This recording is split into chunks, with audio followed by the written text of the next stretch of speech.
Getting ready for the Saints in the Big Easy. Mike Petraglia inside Paycor Stadium.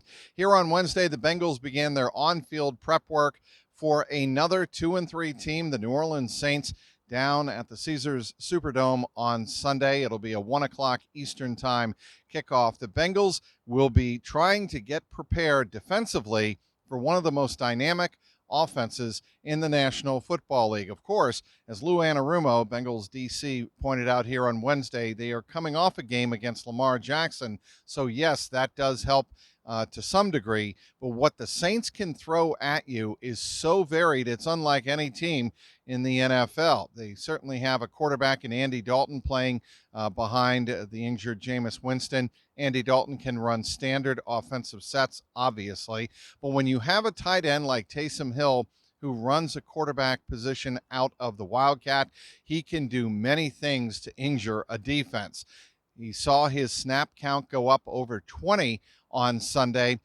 Usually he gets between 8 and 10 offensive snaps a game. Lou Anarumo said they are certainly paying attention to the fact that the Saints are entrusting more offensive reads to Taysom Hill as they did on Sunday in the 39-32 win over Seattle. What did Hill do on Sunday? He ran for 3 touchdowns, 116 yards on just 9 carries. He was explosive, to say the least, including a game breaker at the end, his third touchdown run of the day, a 62-yarder that pretty much put the victory on ice for the Saints, who come into this game just like the Bengals, 2-3, kind of searching for some footing to gain some momentum in the early stretch of this 2022 season. So certainly the Bengals have to be concerned about Andy Dalton. They have to be concerned about Taysom Hill, but don't forget about Alvin Kamara. Lou Anarumo had a very interesting observation about Alvin Kamara here on Wednesday. He said he's like a duck. He moves smoothly on the water, but below the surface, his feet are always moving. He said that Kamara works so hard and is such an incredible athlete, he would have made a great cornerback. He knows that for sure. So Bengals don't have to worry about Alvin Kamara, the defensive back. They have to worry about Alvin Kamara, the running back. He is still an explosive player and can burst it up the middle and certainly bounce it to the outside and catch the ball from Andy Dalton. He's certainly capable of doing that. And then there's the rookie out of Ohio State, Chris Olave. He has shown the ability to break off a couple of explosive plays in the first 5 games of his NFL career. And then, of course, don't forget, they have Michael Thomas. So there's a lot of weapons for the Bengals to get ready for, but one of the key players for the Bengals in the defense that knows the Saints very well is safety Vonn Bell. And it was interesting that Anarumo had high praise indeed for Vonn Bell, saying he's not saying he's Ed Reed. There's only one Ed Reed that he's ever known in the NFL as a safety, but Vonn Bell is somebody whose speed and his range very underrated when he came into the league out of Ohio State.